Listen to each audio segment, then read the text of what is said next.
On va ouvrir, dirons-nous, un petit chapitre politique, ouais. parce que c'est dans une certaine discrétion d'ailleurs que la direction du Parti socialiste se réunit à partir d'aujourd'hui en séminaire de rentrée. Je dis discrètement parce qu'effectivement, c'est suite à un dernier épisode de la vie très mouvementée ces 100 dernières années du PS. Exactement. Alors ils se réunissent à la Maison de la Chimie à Paris et l'histoire du PS est effectivement très mouvementée. On peut même dire que c'est les montagnes russes parce que parmi tous les partis politiques qui existent encore aujourd'hui, le PS, c'est celui qui a eu les plus grandes variations entre des succès électoraux et des déculottés mémorables.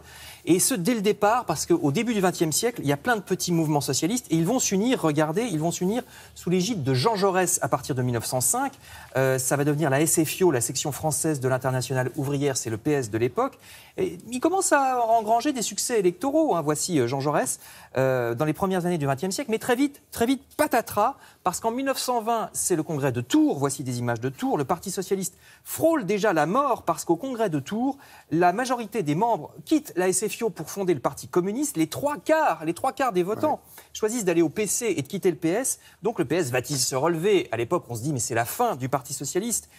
Eh bien non, pas du tout. Il va se relever même de manière assez spectaculaire parce que contre toute attente, quelques années plus tard, en 1936, succès électoral, voici Léon Blum. Pour la première fois en France, un socialiste devient président du Conseil. C'était le Premier ministre de l'époque avec les fameuses avancées du Front populaire. C'est au gouvernement Blum qu'on doit les congés payés, les 40 heures par semaine de travail. Grand succès du socialisme et ça va se poursuivre après la guerre parce que la 4e République, vous voyez ici le président de la République, Vincent Auriol, qui est un socialiste.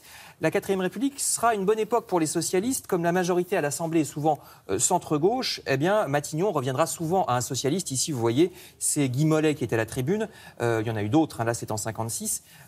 Donc socialiste ou apparenté socialiste dans les années 50. Le milieu du XXe siècle part donc plutôt bien pour le PS. Sauf que patatras encore. La 4e République s'enlise, comme vous le savez, dans les crises. Donc en 1958 arrive le général de Gaulle. On va voir le général.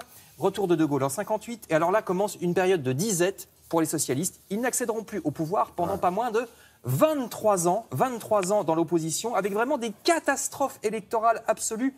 Pendant la présidentielle de 69, vous voyez tout en bas, Gaston Defferre fait 5%. C'est le pire score socialiste à une présidentielle. Voici Gaston Defferre. Donc à nouveau, on se dit, le PS est mort, ils ne se relèveront pas. Eh bien, si, parce qu'arrive François Mitterrand, la SFIO change de nom et devient le PS en 69, Mitterrand prend la direction en 71, et très vite, il est à 2 doigts de l'Élysée. En 74, vraiment, il frôle l'Élysée, c'est la présidentielle la plus serrée de l'histoire. Et puis, bien sûr, en 1981, c'est finalement la victoire.